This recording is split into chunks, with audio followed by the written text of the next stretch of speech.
Hello everyone, welcome to Vidyatari. তো প্রত্যেক দিনের মতো আজও কিছু গুরুত্বপূর্ণ প্রশ্ন উত্তর নিয়ে এসেছি, যেগুলি হেল্পফুল হবে আগামী দিনে গ্রাম panchayat, West Bengal police, miscellaneous এইসব এক্সামের জন্য খুবই গুরুত্বপূর্ণ হবে। প্রশ্নগুলো তোমরা অবশ্যই ভালোভাবে দেখবে এবং পারলে তোমরা কিছু যেগুলো গুরুত্বপূর্ণ সেগুলোকে নোট ডাউনও করতে পারো। তো প্রথম প্রশ্ন যেটি রয়েছে সেটি হলো মেত্তুর বাঁধ। মেত্তুর বাঁধ নির্মিত হয়েছে নিচের কোন নদীর ওপর? মেত্তুর বাঁধ নির্মিত হয়েছে নিচের কোন নদীর ওপর? তাহলে অপশান এ আছে সোন নদী, অপশান বি কাবেরী নদী, সি হচ্ছে চম্বল নদী, ডি হচ্ছে ব্রহ্মপুত্র নদী। তাহলে অ্যান্সার কোনটি হবে? অ্যান্সার হয়ে যাবে হচ্ছে কাবেরী নদী। কি হবে? কাবেরী নদী। কাবেরী নদী। এই বাঁধটি তামিলনাড়ু রাজ্যে অবস্থিত। কোথায়? এটি তামিলনাড়ুতে অবস্থিত। এটি কত সালে নির্মিত হয়েছিল? 1934 সালে এটি নির্মিত হয়েছিল। 1934 সালে এটি নির্মিত হয়েছিল এবং এটি সাধারণত 1934 সালে নির্মিত হয় এবং এই বাঁধটি ওই অঞ্চলে জলসেচ ও জলবিদ্যুৎ উৎপাদনের জন্য অত্যন্ত গুরুত্বপূর্ণ। কিসের? জলসেচ ও জলবিদ্যুৎ। ঠিক আছে, পরবর্তী প্রশ্নে যাব। পরবর্তী প্রশ্ন যেটি রয়েছে সেটি হলো শুক্র গ্রহ নিচের কোনটিতে পরিপূর্ণ? শুক্র গ্রহ নিচের কোনটিতে পরিপূর্ণ? এটি হয়ে যাবে কার্বন ডাইঅক্সাইড।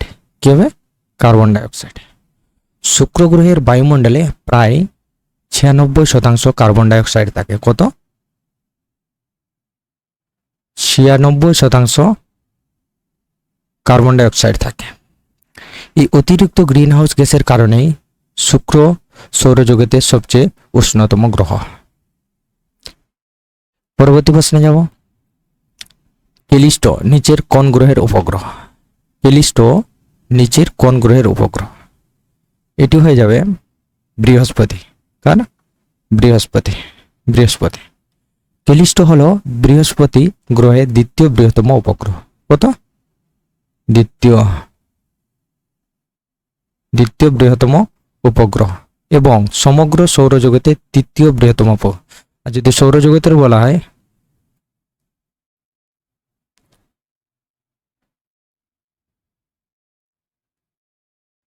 সৌরজগতের হলে এটি তৃতীয় হয়ে যাবে। অবশ্যই মনে রাখবে। আর দ্বিতীয় হচ্ছে বৃহস্পতি গ্রহের দ্বিতীয় বৃহত্তম উপগ্রহ। বৃহস্পতি দ্বিতীয়। ঠিক আছে, পরবর্তী প্রশ্নে যাব। বন্যপ্রাণী সংরক্ষণ আইন কবে চালু হয়? বন্যপ্রাণী সংরক্ষণ আইন কবে চালু হয়? এটি হয়ে যাবে 1972। কত সালে? 1972। 1972। বন্যপ্রাণী শিকার এবং চোরাচালান রোধ করার উদ্দেশ্যে 1972 সালে ভারত সরকার এই আইনটি পাস করে। কত? 1972 সালে। কিসের জন্য করেছিল এটা? বন্যপ্রাণী শিকার এবং চোরাচালান রোধ করার উদ্দেশ্যে ভারত সরকার এটি 1972 সালে এই আইনটি চালু করেন। পরবর্তী প্রশ্নে যাব। 14 বছরের কম বয়স্ক শিশুদের বিপজ্জনক কাজে নিয়োগ নিষিদ্ধ করার কথা বলা হয়েছে ভারতীয় সংবিধানের কত নম্বর ধারায়? এটি হয়ে যাবে ধারা 24। ধারা 24। কত? ধারা 24। সংবিধানের 24 নম্বর ধারা অনুযায়ী 14 বছরের কম বয়সী শিশুদের কোনো কারখানা, খনি বা অন্য কোনো বিপজ্জনক কাজে নিয়োগ করা দণ্ডনীয় অপরাধ। ঠিক আছে, পরবর্তী প্রশ্নে যাওয়া যাক। প্রশ্ন নম্বর 6। Central institute for cotton research অবস্থিত নিচের কোথায়? এটি হয়ে যাবে, এটি কি হবে? নাগপুর। হয়ে যাবে অ্যান্সার নাগপুর। কোথায় অবস্থিত? নাগপুর। মহারাষ্ট্রের নাগপুরে 1976 সালে এই কেন্দ্রীয় তুলা গবেষণা কেন্দ্রটি স্থাপন করা হয়েছিল। কত সালে? 1976 সালে। কোথায়? নাগপুর। নাগপুরে। পরবর্তী প্রশ্নে যাব। নিচের কোনটি ভারতে পরোক্ষ কর? নিচের কোনটি ভারতে পরোক্ষ কর? কোনটি হয়ে যাবে এগুলোর মধ্যে? মূলধন কর, কর্পোরেশন ট্যাক্স, পণ্য ও পরিষেবা কর। এটি অ্যান্সার হয়ে যাবে। কোনটি অ্যান্সার হবে? পণ্য ও পরিষেবা কর। এটি অ্যান্সার হবে। সাধারণত পণ্য ও পরিষেবা কর অর্থাৎ এটি কি? জিএসটি। জিএসটি এটি কত সালে চালু করা হয়েছিল? 2017 সালে। 2017 সালে 1 জুলাই। 1 জুলাই এটি চালু করা হয়। প্রশ্ন নম্বর 8, ভারতের কোন রাজ্যে লোকসভা আসন সংখ্যা সর্বাধিক? ভারতের কোন রাজ্যে লোকসভা আসন সংখ্যা সর্বাধিক? তাহলে এটি হয়ে যাবে উত্তরপ্রদেশ। কি হবে? উত্তরপ্রদেশ, অর্থাৎ ইউপি। ইউপিতে হচ্ছে লোকসভা আসন সংখ্যা সর্বাধিক। উত্তরপ্রদেশে লোকসভার আসন সংখ্যা সর্বাধিক, অর্থাৎ 80টি। আর আমাদের রাজ্য পশ্চিমবঙ্গে লোকসভার আসন সংখ্যা হলো 42টি। কত? 42টি। আর ইউপিতে কত? এটা হচ্ছে ওয়েস্ট বেঙ্গল।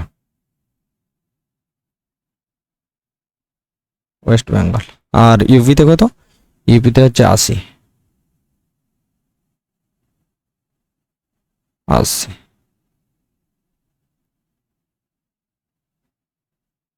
ইউপিতে হচ্ছে 80, অবশ্যই মনে রাখবে তোমরা।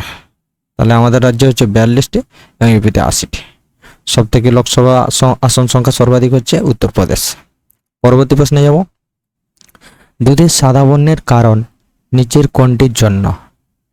দুধের সাদা বর্ণের কারণ নিচের কোনটির জন্য? এটি হয়ে যাবে কেসিন। কি? কেসিন। কেসিনের জন্য। কেসিন হলো দুধ থেকে বা দুধে থাকা এক ধরনের প্রোটিন। কেসিন হলো দুধে থাকা এক ধরনের কি?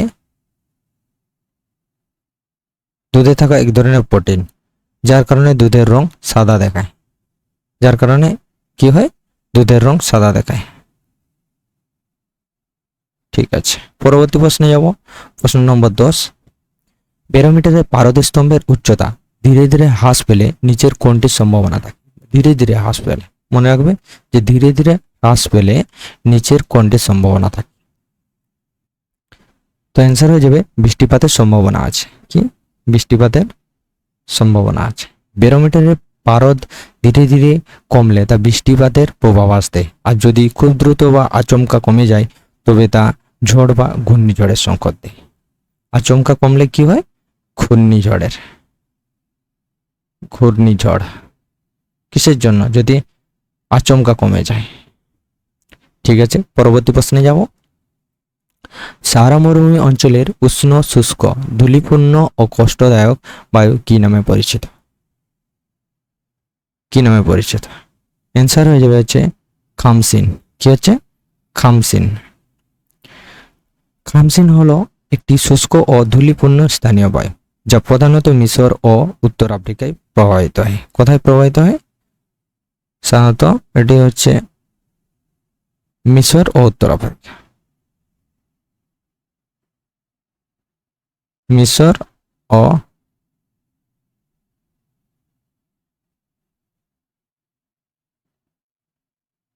মিশর ও উত্তর আফ্রিকায় প্রবাহিত হয় এই বায়ু। কি? খামসিন। পরবর্তী প্রশ্নে যাব। কোন বিশিষ্ট ব্যক্তি সংবিধানের প্রস্তাবনাকে সোল অফ দ্য কনস্টিটিউশন বা সংবিধানের আত্মা বলে মনে করতেন? তো এটা হয়ে যাবে ঠাকুরদাস ভার্গব। কে? ঠাকুরদাস ভার্গব। পণ্ডিত ঠাকুরদাস ভার্গব প্রস্তাবনাকে সংবিধানের সবচেয়ে মূল্যবান অংশ এবং এর আত্মা বলে উল্লেখ করেছিলেন। প্রিয়েম্বল। পরবর্তী প্রশ্নে যাব। মিনামাটা রোগ কোন দেশে প্রথম দেখা গিয়েছিল? মিনামাটা রোগ কোন দেশে প্রথম দেখা গিয়েছিল? এটি অ্যান্সার হয়ে যাবে হচ্ছে জাপান। কি? জাপান। কোথায়? জাপানে। তো 1956 সালে জাপানের মিনামাটা উপসাগরের আশেপাশের এলাকায় পারদ বা মার্কারি দূষণের কারণে প্রথমে এই রোগটি দেখা দেয়। কিসের জন্য? পারদ ও মার্কারি।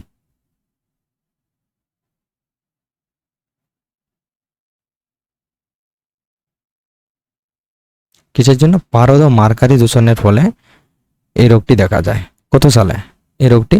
1956। এগুলো মনে রাখবে, সালটাও অনেক সময় এক্সামে এসে থাকে, তো সালগুলোও মনে রাখার বিষয়। এবং কিসের জন্য হয়েছিল? এটা তো অবশ্যই গুরুত্বপূর্ণ। পারদ ও মার্কারির জন্য, মার্কারি দূষণের কারণে এই রোগটি হয়েছিল। অবশ্যই তোমরা মনে রাখবে, এগুলিও গুরুত্বপূর্ণ। পরবর্তী প্রশ্নে যাব। তড়িৎ শক্তির একক কি? তড়িৎ শক্তির একক কি? তড়িৎ শক্তির একক হচ্ছে ওয়াট ওয়াট পার ঘন্টা। বৈদ্যুতিক শক্তির একক ওয়াট পার ঘন্টা বা কিলোওয়াট ঘন্টা। অন্যদিকে রোধের একক হলো ওহম। রোধের একক যদি বলা হয় কি হবে?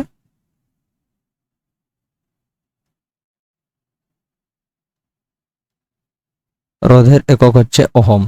রোধের একক হচ্ছে ওহম। পরবর্তী প্রশ্নে যাব, কোন যন্ত্রের সাহায্যে রক্তের চাপ মাপা হয়? কোন যন্ত্রের সাহায্যে রক্তের চাপ মাপা হয়? তো এটা অ্যান্সার হয়ে যাবে হচ্ছে স্পিগমো ম্যানোমিটার। স্পিগমো ম্যানোমিটার কিসের সাহায্যে? স্পিগমো ম্যানোমিটারের সাহায্যে রক্তের চাপ মাপা হয়। স্পিগমো ম্যানোমিটার দিয়ে রক্তচাপ মাপা হয়, ব্যারোমিটার দিয়ে বায়ু চাপ এবং থার্মোমিটার দিয়ে তাপমাত্রা মাপা হয়। তোমরা অবশ্যই জানো। তো প্রশ্নটি খুবই গুরুত্বপূর্ণ, অবশ্যই তোমরা ভালোভাবে প্রশ্নগুলো দেখে যাও, গ্রাম পঞ্চায়েতের জন্য খুবই হেল্পফুল হবে। ব্যোমকেশ বক্সী চরিত্রের স্রষ্টা হলেন? ব্যোমকেশ বক্সী চরিত্রের স্রষ্টা হলেন শরদিন্দু বন্দ্যোপাধ্যায়। শরদিন্দু বন্দ্যোপাধ্যায়। শরদিন্দু বন্দ্যোপাধ্যায়। শরদিন্দু বন্দ্যোপাধ্যায় এই বিখ্যাত চরিত্রটি তৈরি করেন। ব্যোমকেশ নিজেকে সত্যান্বেষী বলে পরিচয় দিতে ভালোবাসতেন। পরবর্তী প্রশ্নে যাব, পশ্চিমবঙ্গের কোন জেলাতে তামাকের সর্বাধিক উৎপাদন হয়? পশ্চিমবঙ্গের কোন জেলাতে তামাকের সর্বাধিক উৎপাদন হয়? এটি হয়ে যাবে কোচবিহার। কোথায়? কোচবিহার। অ্যান্সার হবে কোচবিহার। উত্তরবঙ্গের কোচবিহার জেলা পশ্চিমবঙ্গে তামাক উৎপাদনের ক্ষেত্রে প্রথম স্থান অধিকার করে। কোচবিহার জেলা পশ্চিমবঙ্গে কি তামাক উৎপাদনের ক্ষেত্রে প্রথম স্থান অধিকার করে। প্রথম স্থান অধিকার করে। পরবর্তী প্রশ্নে যাব, অরণ্যের অধিকার এর রচয়িতাকে। অরণ্যের অধিকারের রচয়িতাকে। এটি হয়ে যাবে মহাশ্বেতা দেবী। কি হবে? মহাশ্বেতা দেবী। মহাশ্বেতা দেবী হলেন অরণ্যের অধিকারের রচয়িতা। এই উপন্যাসটি বিরসা মুন্ডার জীবন এবং মুন্ডা বিদ্রোহের পটভূমির উপর ভিত্তি করে মহাশ্বেতা দেবী রচনা করেছিলেন। কিসের পটভূমির উপর ভিত্তি করে? এটি মুন্ডার জীবন ও মুন্ডা বিদ্রোহের উপর। কিসের? মুন্ডার জীবন ও মুন্ডা বিদ্রোহের। কিসের?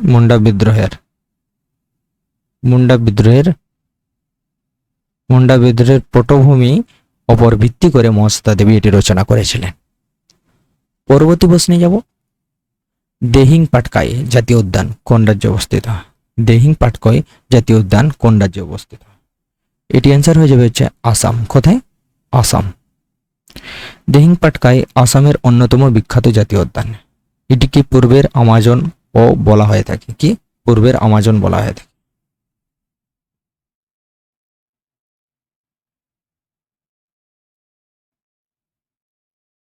পূর্বের আমাজন বলা হয়ে থাকে। এটিকে পূর্বের আমাজনও বলা হয়ে থাকে। এটি অবশ্যই মনে রাখবে। পূর্বের আমাজন কোন জাতীয় উদ্যানটিকে বলা হয়? দিহিং পাটকাই। এই যে এটি মনে রাখবে, দিহিং পাটকাই জাতীয় উদ্যানকে পূর্বের আমাজনও বলা হয়। পরবর্তী প্রশ্নে যাব, ভারতের নেপোলিয়ন কাকে বলা হয়? ভারতের নেপোলিয়ন কাকে বলা হয়?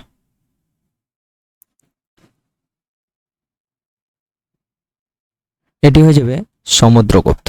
কে? সমুদ্রগুপ্ত। গুপ্ত সম্রাট সমুদ্রগুপ্তের সামরিক কুশলতা ও রাজ্য জয়ের কারণে ঐতিহাসিক ডি.এ. স্মিথ তাকে ভারতের নেপোলিয়ন বলে অভিহিত করেছিলেন। পরবর্তী প্রশ্নে যাব, প্রশ্ন নম্বর 21, মৌলিক অধিকার থেকে সম্পত্তির অধিকার বিলুপ্ত করা হয়েছিল কত সালে? এটি হয়ে যাবে 1978। কত? 1978। 1978 সালের 44তম সংবিধান সংশোধনীর মাধ্যমে সম্পত্তির অধিকারকে মৌলিক অধিকার থেকে বাদ দিয়ে 300A ধারায় একটি আইনি অধিকারে পরিণত করা হয়েছে। কত? 44তম সংবিধান সংশোধনের মাধ্যমে সম্পত্তির অধিকারকে মৌলিক অধিকার থেকে বাদ দিয়ে 300A ধারায় এটি আইনি অধিকারে পরিণত করা হয়েছে। কিসে?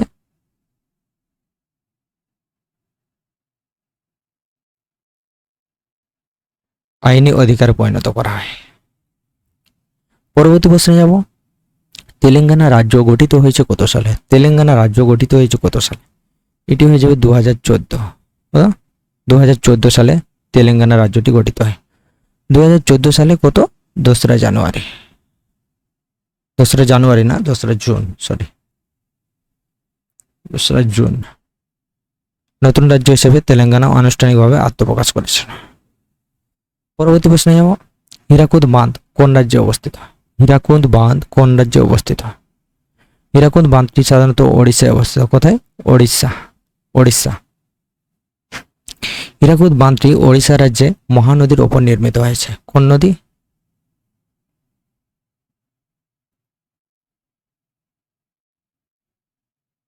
মহানদীর ওপর নির্মিত হয়েছে। এটি ভারতের দীর্ঘতম বাঁধ।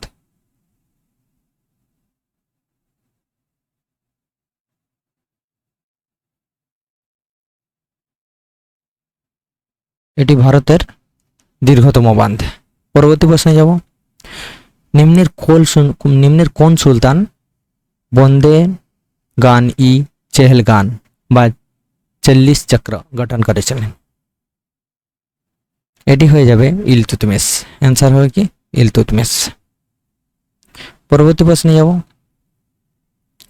পৃথিবীর যমজ গ্রহ কোন গ্রহকে বলা হয়?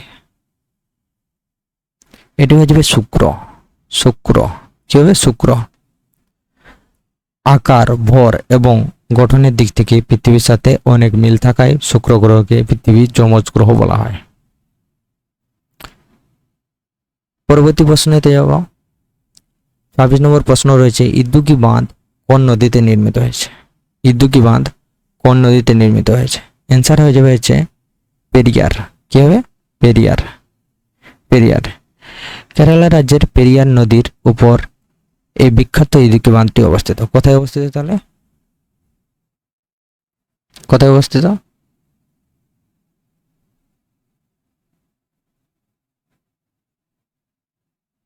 কেরালাতে অবস্থিত। কোথায়? কেরালাতে। এটি একটি আর্চ ড্যাম বা ধনুকাকৃতি বাঁধ। ঠিক আছে? ধনুকের মতো দেখতে। কিসের মতো? ধনুকের মতো দেখতে বাঁধটি। কিসের মতো? ধনুকের মতো। ধনুকাকৃতি বাঁধ, দেখতে ধনুকের মতো। মনে রাখবে এটি কেরালায় অবস্থিত। কোথায়? কেরালা। পরবর্তী প্রশ্নে যাব, কোন সালে মহাত্মা গান্ধী গুজরাটের খেদা জেলায় সত্যাগ্রহের আয়োজন করেন? কোন সালে? এটি হয়ে যাবে 1918। 1918। 1918 সালে গুজরাটের খেদা অঞ্চলে কৃষকদের ওপর ব্রিটিশদের অন্যায় কর আদায়ের বিরুদ্ধে গান্ধীজি এই আন্দোলন গড়ে তোলেন। প্রশ্ন নম্বর 28, নিম্নের কোন জাতীয় উদ্যানটি উত্তরাখণ্ডে অবস্থিত নয়? কোন জাতীয় উদ্যানটি উত্তরাখণ্ডে অবস্থিত নয়? এটি হয়ে যাবে শেওড়া উপত্যকা জাতীয় উদ্যান বা সাইলেন্ট ভ্যালি। Silent valley. এটি সাধারণত কোথায় অবস্থিত? এটি কেরালা রাজ্যে। কোথায়? কেরালা। এটি কেরালাতে অবস্থিত। সাইলেন্ট ভ্যালি হচ্ছে কেরালাতে অবস্থিত। নিম্নলিখিতদের মধ্যে কে ভারতে আর্থিক জরুরি অবস্থা বা ফাইন্যান্সিয়াল এমার্জেন্সি ঘোষণা করেন? তো অ্যান্সার হয়ে যাবে হচ্ছে president of India. President of India. সংবিধানের 360 নম্বর ধারা অনুযায়ী ভারতের রাষ্ট্রপতি আর্থিক জরুরি অবস্থা ঘোষণা করতে পারেন। কে? ভারতের রাষ্ট্রপতি। তবে ভারতে আজ পর্যন্ত একবারও আর্থিক জরুরি অবস্থা জারি করা হয়নি। পরবর্তী প্রশ্নে যাব, কোন রাজ্যে বিধান পরিষদ নেই? তো সঠিক উত্তর হলো মধ্যপ্রদেশ। কি? মধ্যপ্রদেশ। বর্তমানে ভারতে মাত্র 6টি রাজ্যের বিধান পরিষদ রয়েছে। কি কি যদি বলা হয়? প্রথম হচ্ছে উত্তরপ্রদেশ। উত্তরপ্রদেশ। দ্বিতীয় হচ্ছে বিহার। বিহার। তৃতীয় হচ্ছে কর্ণাটক। কর্ণাটক। চতুর্থ হচ্ছে মহারাষ্ট্র, মহারাষ্ট্র। পঞ্চম হচ্ছে অন্ধ্রপ্রদেশ, আর 6 নম্বর হচ্ছে তেলেঙ্গানা, তেলেঙ্গানা। তোমরা অবশ্যই এগুলো মনে রাখবে যে কোন কোন রাজ্যে বিধান পরিষদ আছে, এগুলো মনে রাখবে, এগুলো খুবই ইম্পর্টেন্ট। পরবর্তী প্রশ্নে যাব। Dilip Kumar in the shadow of A legend শীর্ষক পুস্তকটির লেখককে? ফয়সাল ফারুকী। ফয়সাল ফারুকী। বিখ্যাত অভিনেতা দিলীপ কুমারের জীবন ওপর ভিত্তি করে এই বইটি ফয়সাল ফারুকী লিখেছেন। অবশ্যই মনে রাখবে, খুবই গুরুত্বপূর্ণ। ভারতের 50তম প্রধান বিচারপতি হিসেবে কে নিযুক্ত হয়েছেন? এটি হয়ে যাবে DY চন্দ্রচূড়, DY চন্দ্রচূড়। পরবর্তী প্রশ্নে যাব। চিত্রাং ঘূর্ণিঝড়ের নামকরণ করেছে নিম্নের কোন দেশ? Thailand, Thailand. যদিও এটা গুরুত্বপূর্ণ না, তবুও এটি অবশ্যই তোমরা দেখে যাবে। যদিও এটা খুবই গুরুত্বপূর্ণ না, তবুও দেখে যাবে। 2024 সালে সাহিত্যে নোবেল পুরস্কার পেয়েছেন নিম্নের কে? 2024 সালে সাহিত্যে নোবেল পুরস্কার পেয়েছেন নিম্নের কে? Louise Gluck, Han Kang, Annie Ernaux, Peter Handke. কে হবে তাহলে? এটি হয়ে যাবে হানকাং, হানকাং। কোথাকার ছিলেন এনে? এনে সাউথ কোরিয়া।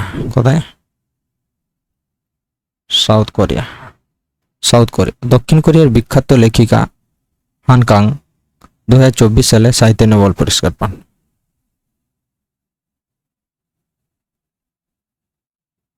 2024 সালে তিনি সাহিত্যে নোবেল পুরস্কার পান, হানকাং। পরবর্তী প্রশ্নে যাব। তেজস্ক্রিয় নিষ্ক্রিয় গ্যাসটি হলো, তেজস্ক্রিয় নিষ্ক্রিয় গ্যাসটি হলো কোনটি? তো এটি হয়ে যাবে হচ্ছে রেডন। কি হবে? রেডন। রেডন হলো একমাত্র প্রাকৃতিক নিষ্ক্রিয় গ্যাস যা তেজস্ক্রিয় গুণ সম্পন্ন। দ্রব্যতা বা দ্রব্যতার একক কি? তো অ্যান্সার হবে এটি একটি সংখ্যা মাত্র, এর কোনো একক নেই, একক নেই। পরবর্তী প্রশ্নে যাব। একটি তীব্র তড়িৎ বিশ্লেষ্য পদার্থ হলো সালফিউরিক অ্যাসিড। সালফিউরিক অ্যাসিড জলে সম্পূর্ণরূপে আয়নিত হয়, তাই এটি তীব্র তড়িৎ বিশ্লেষ্য। বাকি দুটি মৃদু তড়িৎ বিশ্লেষ্য। সালফিউরিক অ্যাসিডের সংকেত কি? সালফিউরিক অ্যাসিডের সংকেত হচ্ছে H2SO4, H2SO। অনেক সময় সংকেত পড়ে থাকে, তো সংকেতগুলো অবশ্যই তোমরা মনে রাখবে। পরবর্তী প্রশ্নে যাব। নিচের কোন সম্রাট আলমগীর উপাধি ধারণ করেন? নিচের কোন সম্রাট আলমগীর উপাধি ধারণ করেন? এটি হয়ে যাবে ঔরঙ্গজেবকে, ঔরঙ্গজেব। ঔরঙ্গজেব সিংহাসনে বসার পর আলমগীর বা বিশ্ববিজেতা উপাধি নেন। কি? আলমগীর বা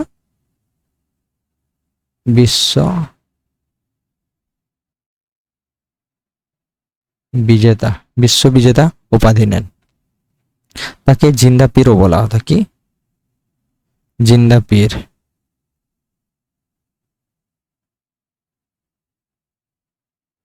বিশ্ববিজেতা, জিন্দা পীর ও আলমগীর নামে পরিচিত ছিলেন কে? ঔরঙ্গজেব। পরবর্তী প্রশ্নে যাব। আলীনগরের সন্ধি কবে স্বাক্ষরিত হয়? আলীনগরের সন্ধি কবে স্বাক্ষরিত হয়? তো এটি অ্যান্সার হয়ে যাবে হচ্ছে 1757। কত? 1757। 1757 সালের 9 ফেব্রুয়ারি। কত?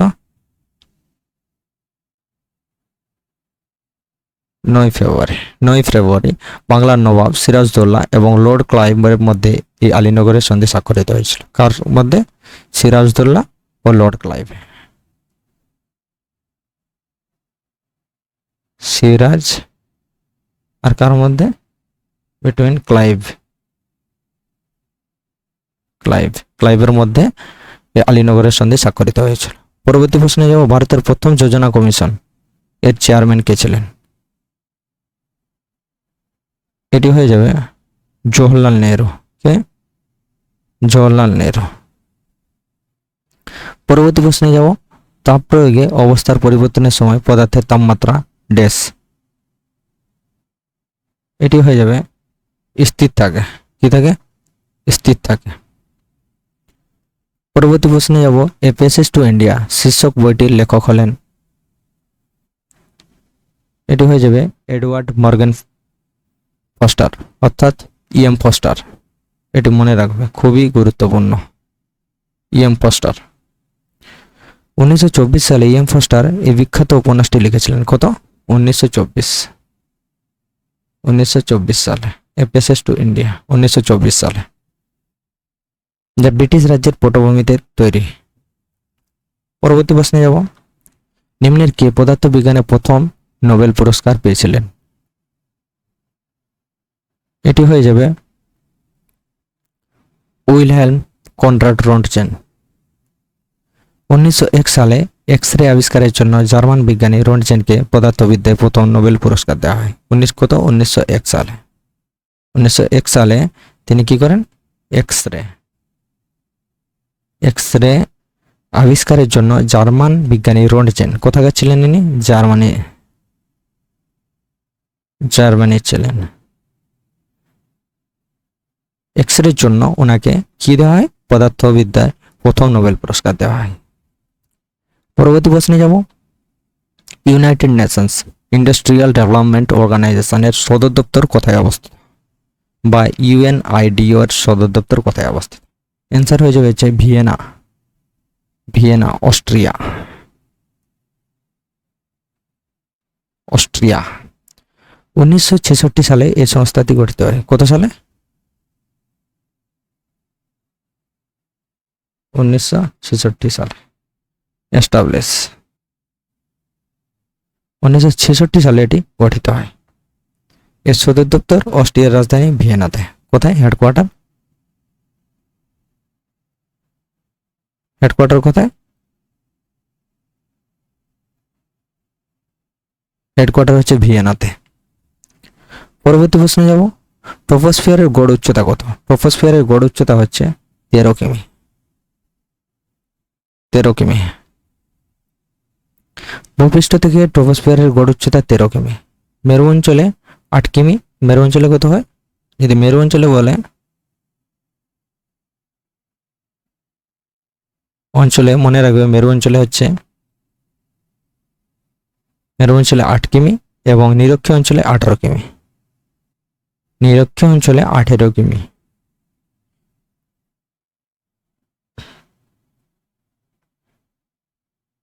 নিরক্ষীয় অঞ্চলে হচ্ছে 18 কিমি। নিরক্ষীয় অঞ্চলে 18 কিমি। নিচের কোন খেলায় ড্রিবলিং শব্দটি ব্যবহৃত হয়? ড্রিবলিং। এটি হয়ে যাবে বাস্কেটবল। কোথায়? বাস্কেটবল এবং ফুটবল খেলায় বলকে পায়ে বা হাতে ড্রিবল বা নিয়ন্ত্রণ করে এগিয়ে নিয়ে যাওয়ার ক্ষেত্রে এই শব্দটি ব্যবহৃত হয় বাস্কেট ও ফুটবল খেলায়।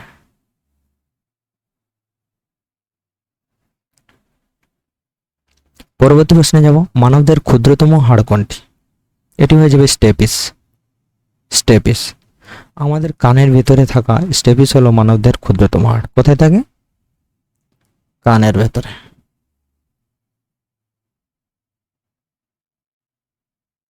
কোথায়? কানের ভিতরে থাকে।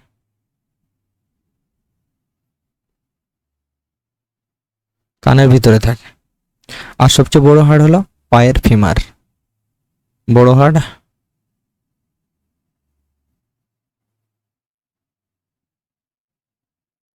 পায়ের ফিমার। অবশ্যই মনে রাখবে, বড় হাড় হচ্ছে ফিমার এবং ছোট যেটি সেটি স্টেপিস। কোথায় থাকে? কানে থাকে। লোকসভার প্রথম স্পিকার কে ছিলেন? এটি তোমরা সবাই জানো। লোকসভার প্রথম স্পিকার জিভি মাভলঙ্কর, যার ফুল নেম হচ্ছে গণেশ বাসুদেব মাভলঙ্কর। 1952 থেকে 1956 সাল পর্যন্ত স্বাধীন ভারতের লোকসভার প্রথম স্পিকার হিসেবে দায়িত্ব পালন করেন। লোকসভার প্রথম স্পিকার হিসাবে দায়িত্ব পালন করেছিলেন। কত? 1952 থেকে 56। কোষের আত্মঘাতী থলি বা সুসাইডাল ব্যাগ কাকে বলা হয়? এটি হয়ে যাবে লাইসোজোম। কি হবে? লাইসোজোম। লাইসোজোম শক্তিশালী পাচক উৎসেচক থাকে। লাইসোজোমে শক্তিশালী পাচক উৎসেচক থাকে যা প্রয়োজনে নিজস্ব কোষকে ধ্বংস করে ফেলে, তাই একে আত্মঘাতী থলি বলে। মাইটোকন্ড্রিয়াকে কোষের শক্তিঘর বলা হয়। ঠিক আছে, মাইটোকন্ড্রিয়াকে কি? কোষের শক্তিঘর বা পাওয়ার হাউস। পাওয়ার হাউস বা শক্তিঘর বলবে, শক্তিঘর বা পাওয়ার হাউস বলা হয়। আজকের লাস্ট প্রশ্ন যেটি রয়েছে সেটি হলো আন্তর্জাতিক যোগ দিবস বা ইন্টারন্যাশনাল যোগা ডে কবে পালিত হয়? 21শে জুন। 21শে জুন। 2015 সাল থেকে প্রতি বছর 21শে জুন বিশ্বজুড়ে, কত? 2015 সাল থেকে 2015 সাল থেকে 21শে জুন 21শে জুন বিশ্বজুড়ে আন্তর্জাতিক যোগ দিবস পালিত হয়ে আসছে। আর 5ই জুন বিশ্ব পরিবেশ দিবস। 5ই জুন কি? 5ই জুন হচ্ছে বিশ্ব পরিবেশ দিবস। বিশ্ব পরিবেশ দিবস, বিশ্ব পরিবেশ দিবস। তো বন্ধুরা, আজকের এই গুরুত্বপূর্ণ 50টি প্রশ্নের প্র্যাকটিস সেটে আপনারা কত স্কোর করলেন তা অবশ্যই নিচে কমেন্ট বক্সে লিখে জানাবেন। ভিডিওটি ভালো লাগলে লাইক ও শেয়ার করবেন এবং নিয়মিত এমন জিকে ক্লাস করার জন্য আমাদের চ্যানেলটি সাবস্ক্রাইব করে রাখুন। দেখা হচ্ছে পরের ভিডিওতে। ধন্যবাদ।